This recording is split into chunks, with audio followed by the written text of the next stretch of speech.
गहरा होगा चाहिए तो, है ना, ठीक है। तो भाई देख सकते हैं सभी स्टूडेंट के जो क्या है भौम जल संसाधन देख रहे हैं, और जो अपना चल रहा है अध्याय नंबर 6 चल रहा है, अध्याय नंबर 6 चल रहा है। और 6 में देख सकते हैं कि जो अपन पढ़ रहे हैं भौम जल पढ़ रहे हैं, क्या पढ़ रहे हैं, भौम जल पढ़ रहे हैं। तो भौम जल की इससे पहले देखेंगे, भौम जल से पहले अपन भाई किसके बारे में, जल संसाधन के बारे में पढ़ रहे हैं, क्या के बारे में पढ़ रहे हैं, वैसे तो जल संसाधन पढ़ रहे हैं। एक धरातलीय होता है, एक भौम जल होता है। तो धरातलीय पढ़ चुके हैं, अब आ जाते हैं अपन भौम जल पे आ जाते हैं। तो भौम जल समझने की कोशिश करते हैं। इससे पहले भाई नहीं देखा तो इससे पहले 5 अध्याय नहीं पढ़ चुका है, जिन बच्चों ने नहीं देखा जाके देख सकते हैं, ठीक। तो आ जाओ यहाँ पर, देश में कुल पुनः प्रतियोग पूर्ति योग, मतलब देश में कुल पुनः मतलब बार बार कह सकते हैं पूर्ति योग भौम जल संसाधन लगभग कितना है, 432 किलोमीटर, 432 घन किलोमीटर है। कहने का तात्पर्य है कि देश में जो क्या है कुल पुनः पूर्ति योग्य, मतलब उसको बार बार क्या कर सकें, पूर्ति योग क्या कर सकें, जल भारत के लिए कितना जरूरी है भाई, तो लगभग 432 घन किलोमीटर, मतलब इतना पानी क्या चाहिए, पूर्ति हो सकती है इंडिया की, क्या की, मतलब देश की, अपने देश की पूर्ति कितने में हो सकती है, 432 घन किलोमीटर। अब वो अपना पानी कहाँ से मिलता है, तो अपना भाई उत्तर पश्चिम की बात करें, कहाँ पर, उत्तर पश्चिम, उत्तर प्रदेश, उत्तर दक्षिणी, उत्तर पश्चिमी, उत्तर पश्चिमी और दक्षिणी, क्या में आ जाएगा, उत्तर पश्चिमी और दक्षिणी। भारत के कुछ भागों में नदी बेसिनों में क्या भौम जल का उपयोग अपेक्षाकृत अधिक है। तो कहने का मतलब ये 3 लाइनें जी अच्छे से याद रख लो कि पहले तो करता है भाई वो भारत में कुल पुनः जो पूर्ति योग्य जल है, पूर्ति योग्य जल है वो भौम जल, कौन सा जल, भौम जल संसाधन देखा जाए, मतलब पूर्ति योग्य पुनः पूर्ति योग्य जल कहाँ से मिलेगा, भौम जल से मिलेगा, है ना। भौम जल क्या है, एक प्रकार से जो कहीं ना कहीं नदी तालाबों में भर जाते है ना, या अदरवाइज कुओं नलकूपों में मिल जाए। यहाँ पूर्ति योग्य जल संसाधन के लगभग कितने, 432 किलोमीटर। वो कहता है कि भाई इसका लेवल देखा जाए या नदियों के लेवल से यहाँ लेवल देखा जाए तो पूरा लेवल जो होना चाहिए वो पानी कितनी पूर्ति कर रहा है होगी इंडिया की, जब कितना होगा 432 घन किलोमीटर होगा, मतलब भौम जल कितना होना चाहिए, 432 किलोमीटर घन किलोमीटर होना चाहिए, है ना।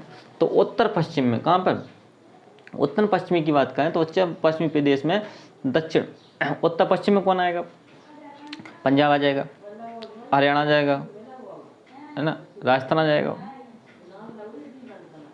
उत्तर पश्चिमी प्रदेश और दक्षिण में कहाँ पे, और भारत के कुछ क्या है, कुछ भाग, भारत में कुछ भाग क्या है, जिससे नदी बेसिन है, नदी बेसिन में भौम जल और उपयोग अपेक्षाकृत अधिक है, क्या है, बेसिनों में भौम जल और क्या है अपेक्षाकृत अधिक है। मतलब जो नदी है, मतलब भारत में जो नदियां हैं वहाँ का जो बेसिन है, बेसिन मतलब जहाँ पर पानी रुक जाए कहीं ना कहीं, वहाँ से कह सकते हैं भौम जल क्या है, को भौम जल का उपयोग क्या अपेक्षाकृत का होता है, अधिक होता है। तो ऐसी कुछ नदियों में जैसे पंजाब, हरियाणा, राजस्थान, तमिलनाडु राज्यों में भौम जल क्या है, इनके उपयोग की अधिकता है। मतलब पंजाब, हरियाणा, राजस्थान, तमिलनाडु राज्यों में क्या होती है, भौम जल का उपयोग बहुत अधिक होता है। भौम जल का क्या होता है, बहुत ज़्यादा उपयोग करते हैं, करते ही ट्यूबवेल लगा लेते हैं, चलते रहो। जैसे पंजाब हरियाणा में बहुत सारा पानी वेस्ट होता है, क्योंकि खेती भी बहुत तो होती है वहाँ, बहुत खेती होती है।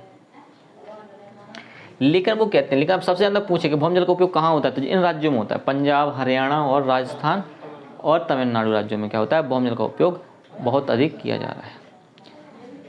परंतु कुछ राज्यों में जैसे छत्तीसगढ़ हो गया, उड़ीसा, केरल आदि में क्या भौम जल का क्षमता बहुत कम है। मतलब कुछ राज्यों की बात करें, परंतु कुछ राज्यों में छत्तीसगढ़ पठारी इलाका है, पठारी इलाका भौम जल कहाँ होता निकलता है, पठारी इलाका छत्तीसगढ़, छत्तीसगढ़ हो गया, उड़ीसा हो गया, केरल हो गया आदि भौम जल में क्या क्षमता बहुत कम है। यहाँ पर जो भौम जल की क्षमता वो क्या है, बहुत कम है, मतलब यहाँ पर ज़्यादा भौम जल की उपलब्धता नहीं है और भौम जल क्षमता बहुत कम है। फिर आते हैं गुजरात, और जो गुजरात हो गया, उत्तर प्रदेश हो गया, बिहार हो गया, त्रिपुरा हो गया, महाराष्ट्र अपने भौम जल के संसाधनों के माध्यम दर से उपयोग कर रहे हैं। मतलब कौन सी, गुजरात, उत्तर प्रदेश, बिहार, त्रिपुरा, महाराष्ट्र अपने क्या करते हैं, भूमि जल संसाधन क्या करते हैं, माध्यम उपयोग करते हैं, मतलब नॉर्मल उपयोग कर लेते हैं, मतलब यहाँ पर ज़्यादा खास उपयोग नहीं, नॉर्मल उपयोग करते हैं। कौन सा, भूमि जल का। तो सबसे ज़्यादा देखा अपन को पंजाब, हरियाणा, राजस्थान या कुछ दक्षिण में केरल, इसमें कह सकते हैं कि तमिलनाडु, जी का कहते हैं भूमि जल का उपयोग बहुत ज़्यादा करते हैं। और बहुत कम कौन करते हैं, तो बहुत कम में छत्तीसगढ़ आ जाता है, और उड़ीसा, केरल आदि अपनी क्षमता क्या बहुत कम है ना। वहाँ गुजरात, उत्तर प्रदेश, बिहार, त्रिपुरा, महाराष्ट्र में क्या करते हैं, जल संसाधन क्या करते हैं, माध्यम करते हैं। मतलब यहाँ के जो हैं वो अपना माध्यम, गुजरात वाले क्या कर लेते हैं, माध्यम से काम चला लेते हैं, उत्तर प्रदेश वाला नॉर्मल काम चलता है। और ये तो लेगुन पश्च, ये बात समझ में आ गया। तो इसमें बस इसमें क्या रखने पास, जब जो अपने देश में क्या है, पुनः पूर्ति योग्य जो क्या है, जल है ना। तो भूमि जल संसाधन लगभग, भूमि जल का क्या है संसाधन लगभग क्या है, 432 घन किलोमीटर, 432 घन किलोमीटर है। वो उत्तर पश्चिम की बात करें, उत्तर पश्चिम और दक्षिण, उत्तर पश्चिम में क्या आ जाएगा अपना पंजाब, हरियाणा और राजस्थान, और दक्षिण की बात करें तो तमिलनाडु। जी क्या है, इनमें क्या होता है, एक प्रकार से जो यहाँ देखा जाए कि यहाँ जो बेसिन, तो यहाँ पर भूमि जल का क्या अधिक उपयोग किया जाता है, क्या किया जाता है, अधिक उपयोग किया जाता है, क्योंकि यहाँ पर क्या बहाती कुछ नदियों में क्या बेसिनों के भूमि जल अधिक है। समझ में आ गया। अब आ जाओ, अब लेगुन और पश्च जल, लेगुन और पश्च जल, लेगुन और पश्च जल। अब लेगुन की बात क्या करते हैं, लेगुन यहाँ देखें तो भारत की समुद्री तटीय रेखा, लेगुन कहाँ मिलेगा, लेगुन एक प्रकार से क्या होता है, ऐसा क्षेत्र जो समुद्र का पानी क्या है गिर के कुछ खड्डे अड्डे में गिर जाए, उसे बोलेंगे लेगुन क्षेत्र। क्या बोलेंगे, तो ये क्या है, स्थल बन जाता, पानी की जगह ले लेता, उसको कह सकते हैं। तो भारत के समुद्री तट रेखा विशाल है, सबको पता है भैया। कहाँ से स्टार्ट हो जाती है, ये तो गुजरात से स्टार्ट होते होते होते होते होते कहाँ तक पहुँच जाती है, वहाँ पहुँच जाती है पश्चिम बंगाल तक, ऐसे घूम के जाती है, बहुत बड़ी है। मतलब समुद्री तट रेखा देखा जाए तो विशाल है, बिल्कुल विशाल है, सही बात है ना, विशाल है। और कुछ राज्यों में समुद्र तट बहुत क्या दंतरित है, कुछ राज्यों में तो ऐसी मतलब कटी फिटी ऐसे हैं, वो दांत से निकले वो कहते हैं। तो कुछ राज्यों में क्या है, समुद्री तट रेखा क्या बहुत ही दंतरित है, और इसी कारण बहुत से लेगून झीलें बन गई हैं, बहुत सी क्या बन गई, लेगून झीलें बन गई हैं। सीधी बात है, वहाँ से क्योंकि जैसे पानी घलेगा और ऐसा गिरेगा तो खड्डे में ऐसे पानी भरता जाएगा, उसे बोलेंगे लेगून झील। क्या बोलेंगे, लेगून झील बोलेंगे। या फिर मान लो कट गया, ज़्यादा हिस्सा कट के ऐसा हुआ उसमें धंसा गया तो वो तो पानी भर गिरेगा, तो वो लेगून झील कहलाएगा। ठीक है। अब बात करें केरल और उड़ीसा और पश्चिम बंगाल, है ना। पश्चिम बंगाल में इन लेगून झीलों का बड़ा धरातलीय जल संसाधन है।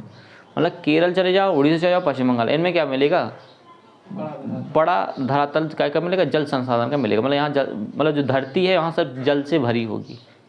समझ पा रहे, कहाँ पे, केरल, उड़ीसा और पश्चिम बंगाल। और इन जलाशयों में खारा जल होता है। एक और, अब जो यहाँ पर जो लेगून जल मिलेंगे, लेगून झील मिलेगी, वहाँ पे क्या मिलेगा, खारा जल मिलेगा। क्या मिलेगा, इसका उपयोग मछली पालन के लिए करते हैं। अब इनको जो कहते हैं भाई जो अपना खारा जल काय के लिए यूज करते हैं वो, या तो चावल की किस्मों के लिए, नारियल की सिंचाई के लिए। मतलब नारियल की भी खेती करते हैं ये लोग, है ना। इस साल छतों पर भी बहुत पानी, बहुत नारियल मिल रहे हैं। पहले कभी नहीं मिला, इतना मिला है क्या। नेशे किस्मों से क्या नारियल आदि क्या है सिंचाई की जाती है।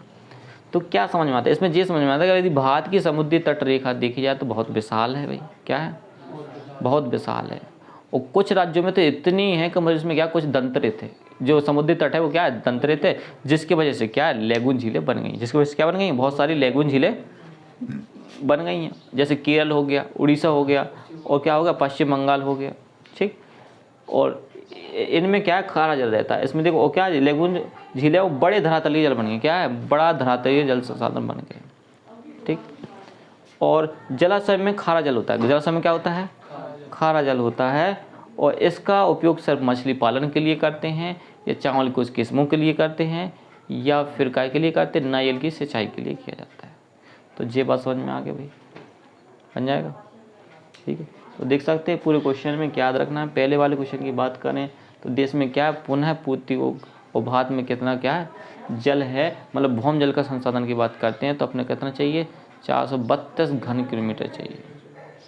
ठीक है। लेकिन अपना जो उत्तर पश्चिमी और दक्षिण की बात करें तो इसमें नदियों के बीच होने के कारण क्या है, इसमें जल का संसाधन अच्छा खासा है।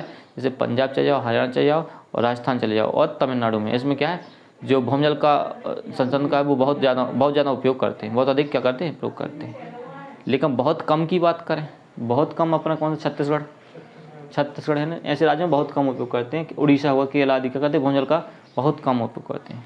और माध्यम की बात करें तो गुजरात, उत्तर प्रदेश, त्रिपुरा और बिहार, महाराष्ट्र में क्या होता है का बहुत भूमजल का उपयोग क्या करते हैं, माध्यम करते हैं, ज़्यादा नहीं करते, लिमिटेड करते हैं।